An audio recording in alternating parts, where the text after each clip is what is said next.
श्रद्धास्पद आत्मवृंद तोताराम ढोंडियाल जिज्ञासुकार सादर प्रणाम स्वीकारिएगा। बचपन से वर्तमान तक नामक पुस्तक के 32वें शीर्षकांतर्गत भवितव्यता या अभिशप्त के रूप में प्रकाशित का पहला हिस्सा भी संक्षिप्त ही बाँच रहा हूँ। सन 1972 का वक्त था। आजीविका हेतु 4 स्थानों किर्लोस्कर ट्रैक्टर कंपनी, केंद्रीय विद्यालय अंडमान निकोबार और मातृभूमि में से एक का चयन करना था। मैंने मातृभूमि का चयन किया। एतत् विषयक सन 2013 में प्रकाशित सरला एवं मीरा बहनों को समर्पित 294 पृष्ठीय आख्यायिका कस्तूरी कुंडल बसे मृग ढूंढे वनमाही में संपूर्ण भावना उल्लिखित है। 21 जनवरी सन 1981 में मेरे पिताश्री का देहावसान हुआ। सभी बच्चे गांव से बाहर शिक्षोन्मुख थे, अतः मेरी अर्धांगिनी जी गृहलक्ष्मी पैतृक कृषि कार्य को अकेले अकेले नहीं कर सकती थीं। कृषक के प्राथमिक परम मित्र पशु, बैल, हल, हलिया आदि होते हैं। अकेला व्यक्ति सब कुछ नहीं कर सकता, अकेला चना बल भाड़ नहीं झोंक पाता। मैं नौकरी पर और वे घर में अकेली रह गई। पत्थर आदि निर्मित घर की अपेक्षा अमूल्य गृहलक्ष्मी की सुरक्षा की प्राथमिकता में पैतृक कृषि व्यवसाय सहित पैतृक भूमि से भी पलायित होने के सिवा मेरे पास दूसरा विकल्प नहीं बचा था। माताश्री पिताश्री की कुल शाखा का अंतिम व्यक्ति हूँ, जिसने सभी विकल्पों के बंद होने पर ही शुक्रवार 27 नवंबर सन 1987 के दिन अपने पूर्वजों की भूमि और थाती को छोड़ा। लावारिस छोड़ने से पूर्व अनेक बार चिंतन मनन करने के निष्कर्ष रूपेण अंतरात्मा ने निर्णय दिया, व्यक्ति नहीं वक्त बलवान होता है। मात्र तेरे ही मोह और श्रम से यह थाती सुरक्षित नहीं रहेगी। तेरे को बुखार भी आएगा तो मानव रहित हो चुके इस स्थान से किसको पुकारेगा। पूर्वजों की ही भांति तेरे मरने के बाद भी यह भूमि यहीं रहेगी।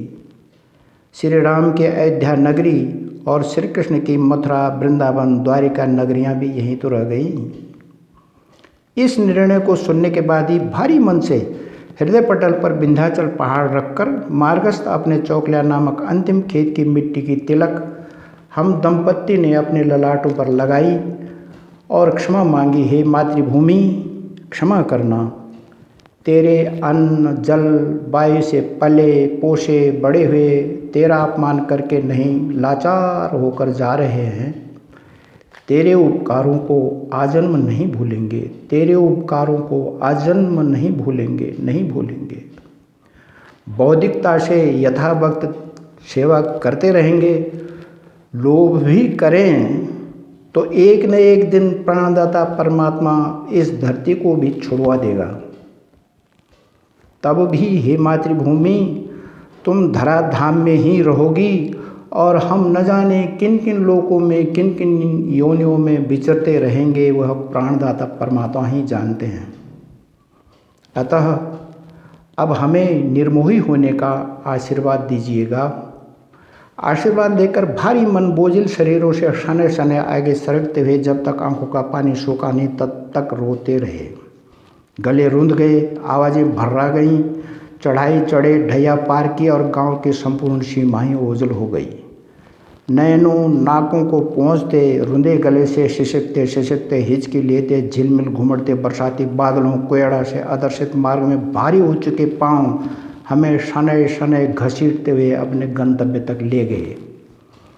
एक वक्त सन 1972 का था जब मातृभूमि की ओर उन्मुख हुआ, और एक वक्त सन 2008 का भी था कि मातृभूमि से ही पलायन करके देहरादून बसना पड़ा। इसी को ही समय का चक्र कहते हैं। इन पंक्तियों को लिखने की बेला में गांव में मात्र 16 ही व्यक्ति हैं। वाहनों में बैठकर आने जाने के आदि हो चुके, अब हम पैदल जाने की शक्ति नहीं जुटा पाते। राजनीतिक कारणों से मेरे सारे प्रयास असफल हुए, इसलिए इस वाचन तक भी वहाँ जीप मार्ग भी नहीं बना। अस्तु सन 2001 जनवरी माह में दक्षिण भारत के घुमक्कड़ी 2 साधुओं ने उफरैंकाल परिक्षेत्र भ्रमण प्रसंग में रात्रि विश्राम मेरे आवास पर किया। जाते समय उन्होंने 2 सफल भविष्यवाणियाँ की थीं। पहली, निकटतम शिवरात्रि के आसपास तुम्हारा नाती ही होगा। दूसरी, तुम्हारे भाग्य में प्रदेशस्थ भूमि की सेवा करनी भी लिखी है। प्रधानाचार्य पद से त्यागपत्र देने के साथ ही राजा हरिश्चंद्र की तरह कड़ी परीक्षा में सफलता मिली। रिश्ते में एक बेटे ने प्रदेश में भूमि खरीदने के लिए मुझसे 30,000 रुपयों की सहायता मांगी। मेरे पास नहीं थे। उक्त त्यागपत्र देने से पूर्व उन्हें आश्वासन दे चुका था, अतः इन्हें भी त्यागपत्र की भनक नहीं लगने दी। इसलिए जनपद अल्मोड़ास्थ सरायखेत से अपने गुरु भाई श्री शाकंभरदत्त ढौंडियाल जी से 30,000 रुपये लेकर उनके लिए भेजे। विपत्ति में और विपरीत परिस्थितियों में फूल भी कांटों की तरह लगते हैं। कोषागार ने कोष रिक्त है कहकर कोषागार ने कोष रिक्त है कहकर मेरे खाते से भी कर्ज नहीं दिया। जिन्होंने मेरे रुपए देने थे नहीं दिए। अस्त होते सूर्य हेतु प्रणाम करने का स्वभाव सबका नहीं होता, बहुत कम लोग होते हैं। सूर्य के साथ ऐसा व्यवहार होता है तो मेरा क्या अस्तित्व है। आज इतना ही। प्राणदाता परमात्मा की दुर्वा देणी हुआ, बाग देवी की दुर्वा देणी हुआ, दूब सिमौल्या चाम सिकुल्या तुम भी अपना संस्मरण सुनाया। ओ